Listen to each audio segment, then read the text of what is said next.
So today we'll be going over area and perimeter. So to start us off, definition of area is the amount of space inside a 2D shape. So when writing the area, you always have to include the units or you will lose marks. So the units will be like centimeters or meters, but if a unit isn't provided, just write unit like it does here and add a squared on top. Remember to add a squared on top. So the definition of perimeter is that the total distance around the outside of the 2D shape. So the units, as I also said before, centimeters, meters, kilometers, or if the units aren't provided, make sure to just write units. So here you don't have to put like a squared or anything on top. You can just leave it as is. So we'll be going over a few shapes today, such as a square, rectangle, circle, and triangle. So starting us off, we have a square. So the formula to find the area of a square is just length times width. So we can just name one of these sides the length and one of these sides the the width, and just input them into the formula. So we have a is equal to 3 times 3, and a is then equal to 9. So we can verify this and visualize how it works with these squares. We have 1, 2, 3, 4, 5, 6, 7, 8, and 9. That matches the number that we calculated for the area, so that means it's correct. The formula works. So next, the perimeter. The perimeter formula for a square is 4s. So why it's 4s is because in a square, all the sides are the same. So you can just multiply each side. You can just multiply side by 4. So we can just name one of these sides S, and for example, like just one of the the side is just 3, so we can just do perimeter is equal to 4 times 3. The perimeter is equal to 12. And remember, guys, add units to everything if not provided.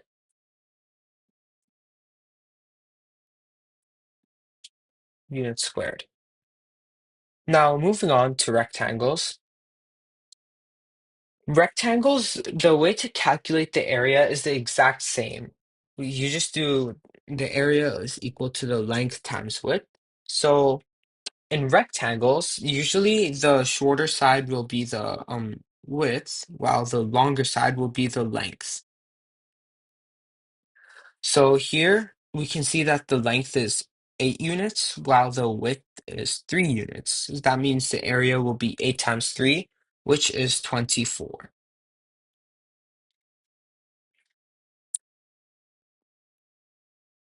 So now, moving on, the perimeter for a rectangle. So the perimeter for a rectangle is a bit different than the square. Uh, since all the sides aren't the same, we have to do it a bit differently. So we can see that these two sides are the same, and these two sides are the same. So that means our formula will be 2L plus 2 width. So 2 times length plus 2 times the width. So the perimeter is equal to 2 times 8 plus 2 times 3. And we have to follow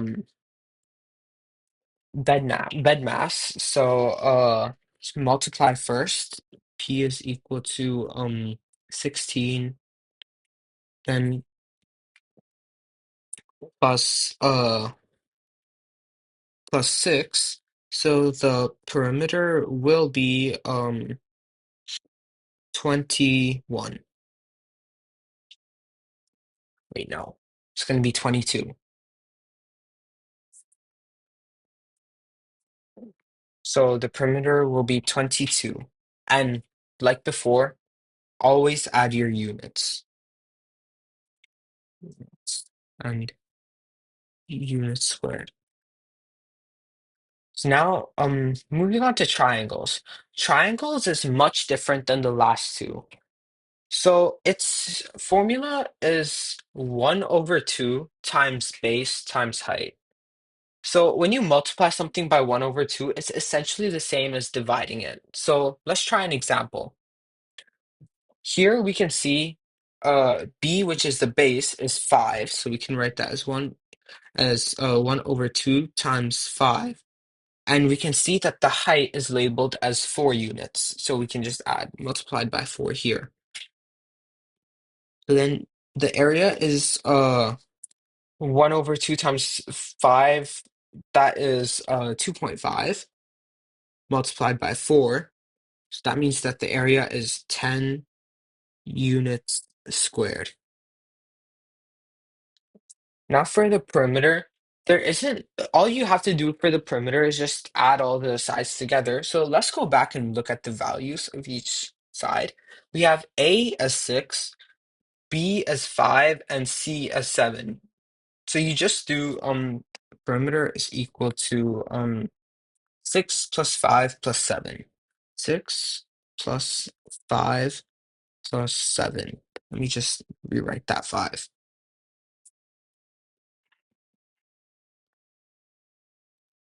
So the perimeter will be 11 plus 7 equal to 18 units.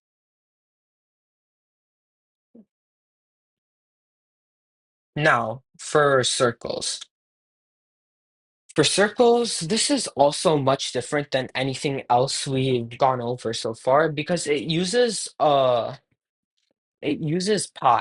Pi is basically just 3.14 if you're like not using a calculator or anything. But if you are and you just enter this term in, it'll like multiply all the digits of pi for you. So now R, what does R stand for? R stands for the radius. The radius is basically, if we look at the circle over here, it's half of the circle. Uh, so basically here to the center of the circle, it's half of it. While another thing that we should know, the diameter. The diameter, it's the length of the whole circle, straight down the middle. So just like that. It goes straight down the middle. It can't be anywhere else. So in our question, we can see that the diameter is 8. And since the radius is half of the diameter, we can just do 8 divided by 2, which is equal to 4 to get the radius. Now we just input this into our formula, which is A is equal to pi 4 squared. So A is equal to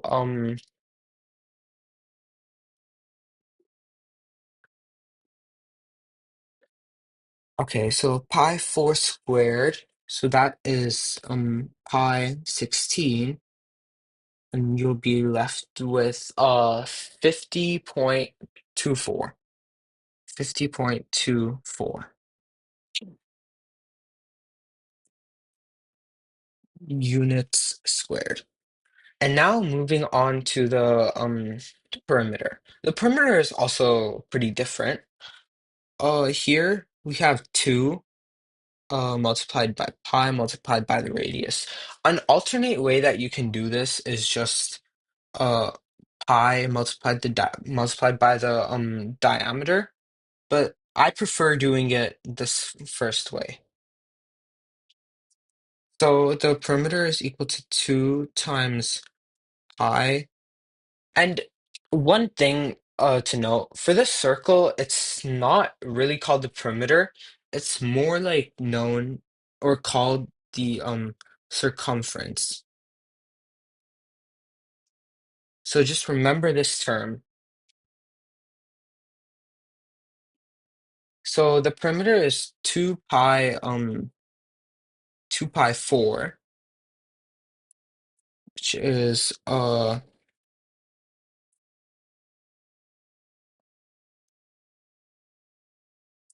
that means the perimeter will be equal to pi 8, and that will be equal to 25.12.12 units. So that's basically how you calculate the area and perimeter of these shapes. These are going to be the most widely used in grade 9. So now one final thing. Another thing you should always know how to do is how to calculate the area, or let's say the area or perimeter of a shape if it's multiple shapes combined. So you'll see this a lot in grade 9. So let me just make a shape really quickly.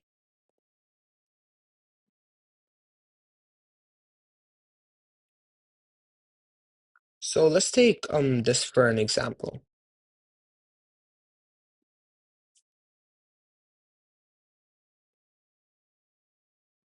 Okay, so we have this shape over here. Um, and let's say we have to find what the area is. So we have to find the total area of this whole thing, of this whole object. So how should we start doing this? First, we can see that since it's weird, we should try to like we should try to break it into smaller shapes that we already know how to solve. So for example, we can split it down here, and now we see that we have a square with 4 units here, 4 units here, 4 units here, and 4 units here as well. And next, we can look at this, the rectangle, where we have 5 units here, 5 units here, 2, 3, 4, 5, 6, 7, 8 units here, and the top is also 8 units. We can just write 4 units here, but this added together will be 8 units. So now that it's split up into smaller shapes that we know how to solve, and and we have the units, we can start solving. So let's recall that to find the area of a rectangle, we can try solving that first. It's just length times width. Length times width. Then the area is 8 times 5. That means the area should be um it should be 40. 40 units squared for the first area of the rectangle.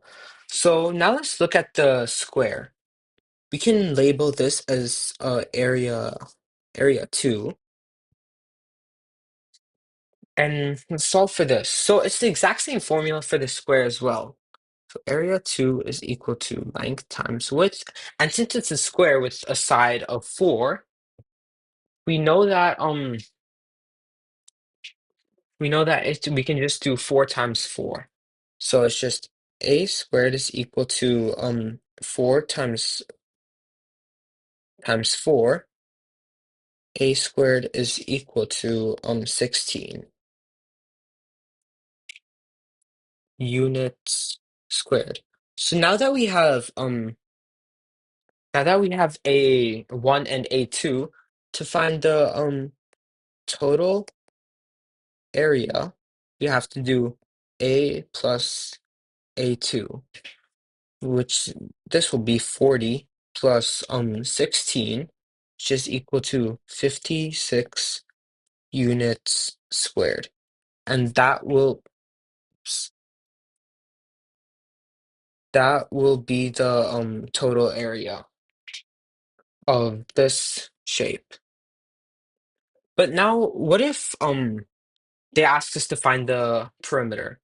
So to find the perimeter, we have to add all the sides together.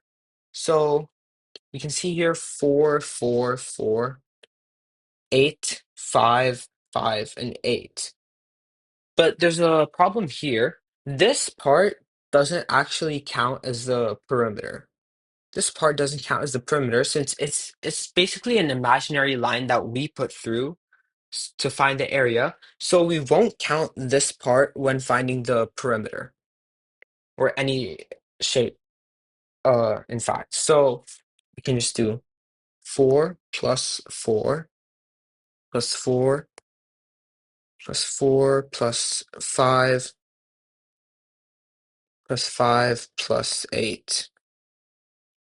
So this will be 8, 12, 16, 16 plus 10 plus 8, 26 plus 8, and and then finally it will be 34, 34 units. So the perimeter will be 34 units. And that's how you calculate the area of one of these like irregular shapes at the perimeter and the area of one of these irregular shapes. Okay, thank you guys, and see you in the next video.